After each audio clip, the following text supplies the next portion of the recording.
መዓልታዊ ሱፍ ምብላዕ እንተንጅምር ኣብ ሰውነትና እንታይ ዝፍጠር ይመስለኩም? መቸም ኣብ ውሽጢ ገዛና ወይ ድማ ኣብ ውሽጢ ክሽነና ብቐሊሉ ክንረኽቦም ንኽእል ግን ድማ ኣዝዮም ጠቐምቲ ዝኾኑ ኣዝርእትን ኣእኻልን ኣለዉ እዮም። ካብኣቶም ሓደ ድማ ሱፍ እዩ። ኣብ ናይ ሎማዓንቲ ቪድዮና ድማ መጀመርታ ሱፍ መዓልታዊ ክንበልዕ እንተለና ንረኽቦም ጥቕምታት ብምቕጻል ድማ ሱፍ ኣብ ምግብታቶም ከካትቱ ዘይብሎም ሰባት ከምኡውን ውሑስ ዝኾነ ኣደላልዋን ኣጠቓቕማን ሱፍ ክንርኢ ኢና ሰናይ ምክትታል። ስለዚ መዓልታዊ ሱፍ ክንበልዕ እንተለና ኣብ ሕድሕድ ኣካልና ዝፍጠር ነገር እንዳስተውዕልኩም ምሳይ ጽንሑ። ናብቲ ናይ መጀመርታ ጥቕሚ ክንመጽእ እንተለና ጥዕና ልቢ ምሕላው እዩ። ልብና ኩሉ ግዜ ኣብ ስራሕ እያ ትርከብ። ኣዚዝናያ ወይ ድማ ነጊርናያ ዘይኮነ ካሊእ ኣማራፂ የብላን ንሱ ጥራሕ ይስርሓ። ኣብ መዓልቲ ልብና ልዕሊ 100,000 ግዜ እያ ትወቅዕ። እዚ ብዓመት ክነስልሖ እንተለና ድማ ልዕሊ 35 ሚልዮን ይኸውን ማለት እዩ። በዚ መሰረት ድማ ሕድሕድ ትምገብዋ ዘይጥዕይቲ ምግቢ ሕድሕድ ትጭነቕዋ ለይቲ ትኹን መዓልቲ ከምኡውን ኣብ መዓልታዊ ምግብታትኩም ተጠቓልልዎም ፕሮሰስድ ዝኾኑ ስናካት ኣብ ልዕሊ ሲስተም ናይ ልቢ ፀቕጢ ይፈጥር እዩ። እዚ ዝኸውን ድማ ብሓደ ግዜ ዘይኮነ ብሰላሕታ እዩ። ኣብዚ ድማ ሱፍ ወሳኒ ዝኾነ ጥቕሚ ዘለዎ ኣብ ውሽጢ እዞም ኣናእሽቲ ናይ ሱፍ ዘርእታት ድማ ኣንሳቹሬትድ ዝኾኑ ስብሕታት ቪታሚን ኢ ከምኡውን ኣብ ሰውነትና ኣትዮም ብዙሕ ጥቕሚ ዘለዎም ዝተፈላለዩ ውህዳት ይርከቡ። እዚኣቶም ድማ ንልብን ምስ ልብና ተተሓዙ ነገራትን ስራሕቶም ንምምሕያሽ ይሕግዙ ማለት እዩ። ኣብ ውሽጢ ሰራዊር ደምና ኮሌስትሮል እንተዘይሃልዩ ጽቡቕ ዝኾነ ዑደት ደም ይህሉ። ኣብ ውሽጢ ሰራዊር ደምና ኮሌስትሮል እንተሃልዩ ድማ ልክዕ መኻይን ክሓልፋ እንተለዋ መንገዲ ክትጨናነቕ እንተሎ ልክዕ ከምኡ እዩ ደም እውን ንኽመሓላለፍ ዝጨናነቕ ማለት እዩ። ሱፍ ድማ ብክልተ መንገድታት እዮም ዝሕግዝ። እቲ ናይ መጀመርታ ናይ ጥዑያት ስብሕታት መጠን ንክውስኽ ብምግባር ጥዑይ ኮሌስትሮል ንኽመጣጠን ይገብር። እቲ ካልኣይ ድማ ብሰንኪ ሕማቕ ኮሌስትሮል ዝፍጠር ኦክሲዴቲቭ ስትረስ ንምቕናስ ይሕግዝ ማለት እዩ።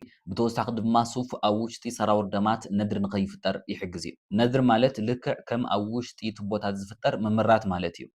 ቀስ ብቐስ ድማ ነቲ ቱቦ ይጎድኦ። ኣብ ውሽጢ ሱፍ ዝርከቡ ጠቐምቲ ዝኾኑ ንጥረ ነገራት ድማ ጉድኣት ንኸይፍጠር ዝከላኸሉ ልክዕ ከም ዘይቲ ኮይኖም እዮም ዘገልግሉ ማለት እዩ። ምስ ግዜ ከዓ ዝሓሸ ዑደት ደም ንኽህሉ ይገብርን ኣብ ልዕሊ ልቢ ዝፍጠር ወጥሪ እውን ይቕንስን ከምኡውን ናይ ልብን ልቢ ተንከፍን ሲስተም ብቕዓት ንኸመሓይሽ ይሕግዝ። እዚ ግን ብሓደ ለይቲ ዝኸውን ነገር ኣይኮነን። ብቐጻልነት ሱፍ ንጥቀም እንተኮይንና እዩ። ምክንያቱ ልቢ ብሓደ መዓልቲ ስለ ዘይትጉዳእ ብሓደ መዓልቲ ናብ ዝነበረቱ ክንምልስ ኣይንኽእልን። እቲ ካልኣይ ጥቕሚ ሱፍ ድማ ብኣንቲኦክሲዳንታት ዝማዕበለ እዩ። ኣብዛ ሰዓት እዚኣ ንሰውነትና ዝጎድእ ዘይረአ ነገር ኣሎ እዩ ይሰምዐና ኣይሰምዐና ብዘይገድስ ማለት እዩ።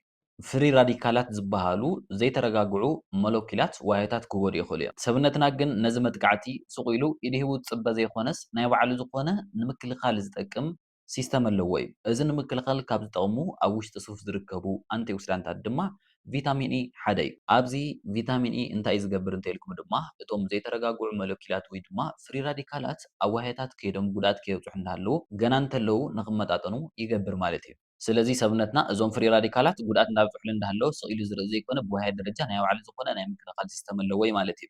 ናይ ዋህያታት ጉድኣት ክህሉ እንተሎ ድማ ምስ ተሎ ምእራግ ምስ ድኹም ዝኾነ ሕማም ናይ ምክልኻል ብቕዓትን ሕዱር ዝኾነ ነድርን ይተሓዝ እዩ። ስለዚ መዓልታዊ ሱፍ ክንበልዕ እንተለና እዞም ጠቐምቲ ዝኾኑ ኣንቲኦክሲዳንታት ንሰውነትና ብምሃብ በቶም ፍሪ ራዲካላት ኣብ ዋህያታት ጉድኣት ንኸይበፅሕ ንከላኸል ኣለና ማለት እዩ። ኣብ ሰውነቶም ከምዚ ዓይነት ምክልኻል ክህልዎም እንተለዩ ድማ ሓደ ሓደ ሰባት ቀልጢፎም ዝኣርጉን ድኹማት ዝኾኑን ከምኡውን ገላገሊኦም ድማ ጉልበቶም ዓቂቦምን ንቑሓትን ኮይኖም ንነዊሕ እዋን ዝፀንሑ እዚ ድማ ዕድል ዘይኮነ ኣብ ኣመጋግቦኦም ትኹረት ገይሮም ስለ ዝሰርሑ እዩ። ቅድሚ ናብቲ ሳልሳይ መዓልታዊ ሱፍ ክንበልዕ እንተለና ኣብ ሰውነትና ዝፍጠር ነገር ምስ ዝጋርና ክሳብ ሕጂ ትረኽብዎ ዘለኹም ጥዕናዊ ሓበሬታ እንተፈቲኽዎ ነዛ ቪድዮ ላይክ ብምባል እዚ መልእኽቲ ናብ ብዙሓት በፂሑ ንብዙሓት ንኽረብሕ ግበሩ።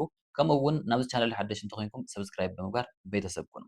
እዚ ጥዕናኹም ተውሕስሉ ቻነልኩም ፓኖራማ ቲቪ እዩ። እቲ ሳልሳይ ኣብ ሰውነትና ዝፍጠር ነገር ድማ መምሕያሽ ጥዕና ቆርበት እዩ። ብዛዕባ እቲ ኩሉ ሰብ ዝሪኦ ነገር ንዘራረብ ብዛዕባ ገጽ ጥዕና ቆርበትና ዝሕሎ ብደገ ብንቐብኦም ክባራት ዝኾኑ ክሬማት ወይ ድማ ምሩፃት ዝኾኑ ክሬማት ዝተወሰነ ጥራሕ ኣይኮነን። ቆርበትና ውሽጣዊ ጥዕናና እውን ዘንፀባርቕ መስትያት እዩ። ኣብ ሰውነትና ውሽጢ ነድሪ ክህሉ እንተሎ ዋሕዲ ማይ ክህሉ እንተሎ ከምኡውን ሕፅረት ንጥረ ነገራት ክህሉ እንተሎ ኣብ ቆርበትና እዩ ዘንፀባርቕ። ሱፍ ድማ ኣብ ውሽጡ ቪታሚን ኢ ሰሊንየምን ጥዑያት ስብሕታትን ዝሓዘ እዩ። እዞም ውህዳት ድማ ንሰውነትና ብሰለስተ መንገድታት እዮም ዝሕግዙ። መጀመርታ ዝተጎድኡ ናይ ቆርበት ዋህታት ይጽገኑ፣ ብምቕጻል ናይ ቆርበት ራሕሲ ይዕቅቡ፣ እቲ ሳልሳይ ድማ ብምኽንያት ብኽለት ኣየርን ምቅላዕ ኣልትራቫዮሌት ጨረርን ዝፍጠር ኦክሲዴቲቭ ስትረስ ንምቕናስ ይሕግዙ። ቆርበትና ብኣግባቡ ዝተሃነፀ እንተኮይኑ ጠንካራ፣ ጥዑይን ልሙፅን ይኸውን። እንተተጎዲኡ ግን ይደርቕ፣ ይሽምረር ወይ እውን ደብዛዝ ይኸውን። ሱፍ ድማ ኣብዚ ከም ኮስሞቲክስ ወይ ድማ ብደገ ዝግበር ማስክ ዘይኮነ ብውሽጢ ጽባቐ ቆርበት ንክሕሎ ዝገብር እዩ። ብቐጻልነት ሱፍ ንበልዕ እንተኮይንና ድማ ጠንካራ ልሙጽን ጥዑይን ዝኾነ ቆርበት ከምኡ'ውን ናይ ቆርበትና ተፈጥሮኣዊ ዝኾነ ራሕሱን ድምቀቱን ይዕቀብ ማለት እዩ። እቲ ራብዓይ መዓልታዊ ሱፍ ክንበልዕ እንተለና ኣብ ሰውነትና ዝፍጠር ነገር ድማ ብቕዓት ሓንጎል ምምሕያሽ እዩ። ሓንጎል ኩሉ ግዜ ኣብ ስራሕ እዩ ዝርከብ ዋላ ኣብ ዕረፍቲ እውን እዩ ጉልበት ዝጥቀም። ሱፍ ድማ ብቕዓት ሓንጎል ንምምሕያሽ ዝሕግዙ ማግነዝየም፣ ቪታሚን ኢ ከምኡ'ውን ኣድለይቲ ዝኾኑ ስብሓዊ ኣሲዳት ኣብ ውሽጡ ዝሓዘ እዩ። ማግነዝየም ብፍላይ ሓጋዚ እዩ። ምክንያቱ ናይ ምግብታት ንጥፈት ይሕግዝን ናይ ኣእምሮ ድኻም ይቕንስን እዩ። ሓደ ግዜ ዋላ ሓደ ከይሰራሕኩም እንዳሃለኹም ድኻም ተሰሚዕኩም ይፈልጥ ዶ? ወይ እውን ትኩረት ንምግባር ምፅጋም ከምኡ'ውን ናይ ምርሳዕ ፀገም ኣጋጢሙኩም ይፈልጥ ዶ? እዚኣቶም መብዛሕትኡ ግዜ ምስ ድኹም ዝኾነ ናይ ንጥረ ነገራት ትሕዝቶ ኣብ ሰውነትናን ልዑል ዝኾነ ጭንቀትን ዝተተሓዙ እዮም። ሓንጎልና ልክዕ ከም ኮምፒተር ጌርና እንተወሲድናዮ ብዙሕ ፕሮሰስ ብሓደ ግዜ እንተሂብናዮን ትሑት ጉልበት እንተሃልይዎን ይድንጉ። ብኣንጻሩ ድማ ብዝተመጣጠነ ደረጃ ፕሮሰስ ዝገብርን እኹል ዝኾነ ጉልበት ዝረክብ እንተኮይኑ ብኣግባቡ ይሰርሕ ማለት እዩ።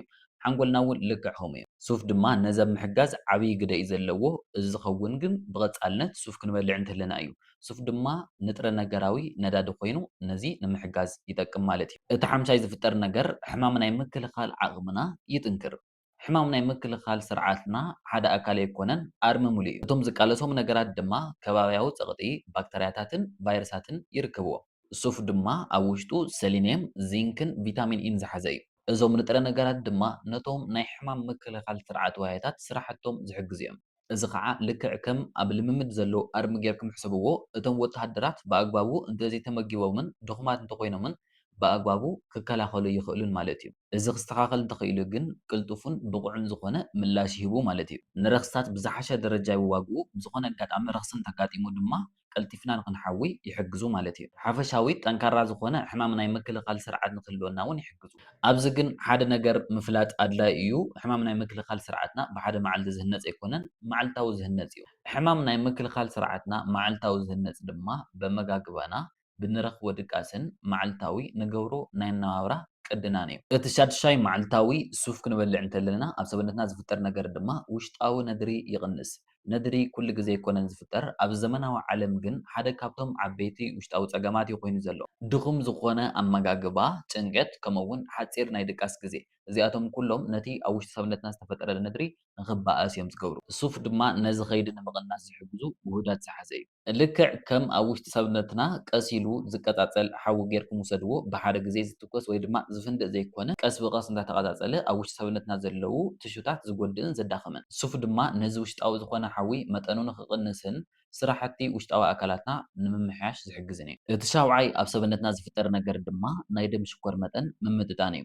ኣብዚ ሎሚ እዋን ናይ ጉልበት ቶሎ ምቅያር ፀገም ኣሎ እዩ። እዚ ማለት ብሓደ ግዜ ጥዑም ዝኾነ ምግቢ ንምገብ እሞ ጉልበትና ብሓደ ግዜ ልዕል ይብል ወይ ድማ ናይ ደም ሽኮር መጠን ልዕል ይብል። ብምቕጻል ድማ ብሃንደበት ናይ ደም ሽኮር መጠን ይወርድን ንደክምን። እዚ ዘርእየና ናይ ደም ሽኮር መጠን ዘይምምጣን እዩ። ሱፍ ድማ ናይ ግልኮዝ ምምጣጥ ከይዲ የደናጉዩ። ምክንያቱ ድማ ኣብ ውሽጡ ፋይበርን ስብሕን ዝሓዘ ስለ ዝኾነ ኣብ ክንዲ ብሓደ ግዜ ናይ ደም ሽኮር መጠን ልዕል ምባል ድማ ዝተረጋግዐ ጉልበት ንክህልወና ይሕግዝ ማለት እዩ። እቲ ሻምናይ ዝፍጠር ነገር ድማ ዝሓሸ ጥዕና ምሕቃቅ ምግቢ ይህሉ። ስርዓተ ምሕቃቅ ምግብና ኩሉ ዝበላዕናዮ ነገር እዩ ፕሮሰስ ዝገብር። ኣብዚ ድንጉዩን ዝተዓገተን ስርዓተ ምሕቃቅ ምግቢ እንተሃልይና ኩሉ ነገር ብትክክል ኣይሰርሕን። ሱፍ ድማ ኣብ ውሽጡ ፋይበር ዝሓዘ ስለ ዝኾነ ዝሐሸ ናይ ከሽዒ ምንቅስቃሳት ንክህሉ ይገብር እዩ። ኣብ ውሽጢ ሱፍ ዝርከብ ፋይበር ልክዕ ከም መፃረይ ጌርኩም ሕሰብዎ። ኣብ ውሽጢ ማዓናጡና ዝርከቡ ዘየድልዩ ተረፈ ምህርትታት ብኣግባቡ ተንቀሳቒሶም ንክውገዱ ይሕግዝ ማለት እዩ። እዚ ድማ ስሩዕ ዝኾነ ምሕቃቅ ምግብን ዝሐሸ ናይ ንጥረ ነገራት ምምጣጥ ከይድን ከምኡ'ውን ናይ መንፋሕቲ ደረጃ እውን ዝቕንስን እዩ። እቲ ታሽዓይ ዝፍጠር ነገር ድማ ናይ ስምዒት ምልውዋጥን ድቃስን ይመጣጠን። ናይ ስምዒት ምልውዋጥ ካብ ባዶ ዝመጽእ ኣይኮነን። ኣብ ውሽጢ ሰውነትና ዝርከቡ ባዮኬሚካላት ዘይተመጣጠኑ ወይ ድማ ዘይተረጋግዑ ክተርፉ እንተለዉ እዩ። ኣብ ውሽጢ ሱፍ ዝርከብ ማግነዝየም ድማ መትናዊ ንጥፈታት ንምምሕያሽ ዝሕግዝ እዩ። ንጡፍ ዝኾነ መትናዊ ስርዓት እንተሃልየና ዘይተረጋግዐ ስምዒት ይህልወና፣ ዝተመጣጠነ መትናዊ ስርዓት እንተሃልየና ድማ ዝተረጋግዐ ስምዒት ይህልወና ማለት እዩ። እዚ ከዓ ስምዒታትና ዝተረጋግዑ ንክኾኑ እኹል ድቃስ ንኽንድቅስን ጭንቀት ንምቕናስን ይሕግዝ እዩ። እቲ ዓስራይ ዝፍጠር ነገር ዕብየት ፀጉሪ የመሓይሽን ጠንካራ ዝኾነ ፀጉሪ ይህልወናን። ፀጉሪ ካብ ፕሮቲን ዝተሰርሐ ዋላ እኳ እንተኾነ ዕብየቱ ግን ኣብ ንወስዶም ንጥረ ነገራት ዝተደረኸ እዩ። ኣብ ውሽጢ ሱፍ ዝርከቡ ቪታሚን ኢን ዚንክን ድማ ጥዕና ቆርበት ርእሲ ንክሕሎ ይገብሩ። ከምኡ እውን ጥንካረ ፀጉሪ ንክመሓየሽ ምስብባር ንክቕንስን ጥዑያት ዝኾኑ ናይ ፀጉሪ ፎሊክላት ንክህልውና ይገብር። እዚ ማለት ልክዕ ከም ተኽሊ ማለት እዩ። እቲ ዝዓርፈሉ መሬት ልሙዕን ብንጥረ ነገራት ዝማዕበለ እንተኮይኑ እቲ ተኽሊ ቀልጢፉ ይዓቢ። እቲ ዝዓረፈሉ መሬት ዘይልሙዕን ንዕብየት ዝጠቕሙ ንጥረ ነገራት ዘይማልእን እንተኮይኑ ዕብየት ናይቲ ተኽሊ ይደናጎ ማለት እዩ። ናይ ፀጉርና እውን ልክዕ ከምኡ እዩ። ካብዚ ብምቕፃል ድማ ሱፍ ኣብ ምግብታቶም ከጠቓልሉ ዘይብሎም ሰባትን ትኽክለኛን ውሕሱን ዝኾነ ናይ ሱፍ ኣጠቓቕማ ንርአ። እቶም ናይ መጀመርታ ሱፍ ክምገቡ ዘይብሎም ሰባት ናይ ኣዝርእትን ናይ ፉልን ኣለርጂክ ዘለዎም ሰባት እዮም። በቲ ኣዝዩ ኣገዳሲ ዝኾነ ነገር ንጀምር። ብዙሓት ሰባት ናይ ፉልን ናይ ኣዝርእትን ኣለርጂክ ኣለዎም ወይ ድማ እዚኣቶም ክምገቡ እንተለዉ ኣይስማዕምዕዎምን። እዚ ከጋጥም እንተሎ ከምዚ ዓይነት ኣለርጂክ ዘለዎም ሰባት ኣብ ምግብታቶም ሱፍ ከጠቓልሉ እንተለዉ ድማ ዋላ ንእሽተይ መጠን ይኹን ምሕኻኽ፣ ምሕባጥ፣ ናይ ቆርበት ቁጥዐ ከምኡ እውን ኣብ ከሽዐ ዘይምምቻው ክፈጥር ይኽእል እዩ። ስሕት ኢሉ እውን ሕፅረት ምስትንፋስ ከጋጥም ይኽእል እዩ። ኣብዚ ግን እቲ ሱፍ ጉድኣት ዘለዎ ኮይኑ ዘይኮነ ናይ ሰብነትኩም ተኣፋፍነት እዩ ዘርኢ። ምክንያቱ ከምዚ ዓይነት ኣለርጂ ንዘለኩም ሰባት ሕማም ናይ ምክልኻል ስርዓትኩም ነቲ ትምገብዎ ዘለኹም ሱፍ ብጌጋ ልክዕ ከም መርዛም ነገር ትምገቡ ዘለኹም ገይሩ እዩ ዝሓስቦ። ነዚ ድማ እቶም ዝበልናዮም ምልክታት ዝረአዩን እቶም ሰባት ድማ ነቶም ከምዚ ዓይነት ኣዝርእትን ካልኦት ምግብታትን ኣለርጂክ ዝኾኑ። ስለዚ ሓደ ሰብ ናይ ፉልን ናይ ካልኦት ኣዝርእትን ኣለርጂክ ዘለዎ ምዃኑ ዝፈልጥ እንተኮይኑ እቲ ዝሓሸን ውሑስን ዝኾነ ኣማራፂ ሱፍ ሙሉእ ብሙሉእ ምጥቃም ምቁራፅ እንተዘይኮይኑ ድማ ኣብ ትሕቲ ክትትል በዓል ሞያ ሱፍ ምጥቃም እዩ ማለት እዩ። እቶም ካልኣይ ሱፍ ክምገቡ ዘይብሎም ሰባት ድማ ብዓብዩ ክብደት ንክቐንሱ ዝስዕሩ ዘለዉ ሰባት እዮም። ኣብዚ ብዙሓት ሰባት ይደናገሩ እዮም። ሱፍ ዋላ እኳ ጥዑይ ዝኾነ ምግቢ እንተኾነ ብልዑል ዝኾነ ጉልበት ግን ዝማዕበለ እዩ። ሓንቲ ዕኹቲ ትኸውን ሱፍ ድማ ኣብዛሕትኡ ሰብ ካብ ዝግምቶ ንላዕሊ ካሎሪ ዝሓዘት እያ። ብዙሓት ሰባት ድማ መጠኑ ከይለክዓና ብዝመሰለና ኢና ንጥቀመሉ። እዚ ግን ጌጋ እዩ። ብፍላይ ነቶም ብዓብዩ ክብደት ንክቕንሱ ዝፅዕሩ ሰባት ጥዑያት ዝኾኑ ስናካት ብዘይ ዝኾነ ክትትል ክጥቀሙ እንተለዉ ነቲ ናይ ክብደት ምቕናስ ከይዲ የደናጉዮ እዩ ማለት እዩ። ኣብዚ ግን ሱፍ ሕማቅ ኮይኑ ዘይኮነ እቲ ናይ ጉልበት ምምጣን ደረጃ ወይ ድማ እቲ ናይ ጉልበት ምምጣን ከይዲ ሸለል ስለ ዝበሃል እዩ። ስለዚ ስብሒ ሰብነትኩም ንምቕናስ ወይ ድማ ክብደት ሰብነትኩም ብዓብዩ ንምቕናስ ትፅዕሩ ዘለኹም ሰባት መጠኑ ምቁፅፃር የድሊ። ከም ዘምፀልካ ምብላዕ ድማ ክህሉ የብሉን። እቶም ሳልሳይ ሱፍ ክምገቡ ዘይብሎም ሰባት ድማ ኣዝዩ ተኣፋፊ ዝኾነ ስርዓተ ምሕቃቅ ምግቢ ዘለዎም ሰባት ማለት እዩ። ንሳቶም እውን ከም ኣይቢኤስን ናይ ከሽዒ ፀገማትን ዘለዎም ሰባት ማለት እዩ። ገላገሊኦም ሰባት ኣዝዩ ተኣፋፊ ዝኾነ ስርዓተ ምሕቃቅ ምግቢ እዩ ዘለዎም። እዞም ከምዚ ዓይነት ሰባት ድማ ዋላ ጥዑያት ዝኾኑ ምግብታት ክምገቡ እንተለዉ ፀገም ከስዕበሎም ይኽእል እዩ። ሱፍ ድማ ፋይበር፣ ስብሕታት ከምኡ እውን ናይ ተኽሊ ጠቐምቲ ዝኾኑ ውሁዳት ዝሓዘ እዩ። ኣብቶም ተኣፈፍቲ ዝኾኑ ሰባት ድማ ናይዚኣቶም ጥምረት ንጋዝ፣ ንመንፋሕቲ፣ ንምኽባድ ወይ ድማ ኣብ ከሽዐ ወይ ድማ ኣብ ስርዓተ ምሕቃቅ ምግቢ ዘይምምቻው ክፈጥር ይኽእል እዩ። ልክዕ ከምቲ ጠንካራ ዘይኮነ ሞተር ነዳዲ ብኣግባቡ ክኸይድ ዘይኽእል ማለት እዩ። ስለዚ እቲ ፀገም ኣብቲ ምግቢ ዘይኮነ ኣብቲ ዝቕበሎ ሲስተም እዩ። እቶም ራብዓይ ኣብ ምግብታቶም ሱፍ ከጠቓልሉ ዘይብሎም ሰባት ድማ ዝተባእሰ ሕማማት ኩላሊት ዘለዎም ሰባት እዮም። ኣብ ከምዚ ዝበለ ፀገማት ሰብነትና ከም ፎስፎረስን ፖታስየምን ዝበሉ ማዕድናት ንምምጣን ይፅገም እዩ።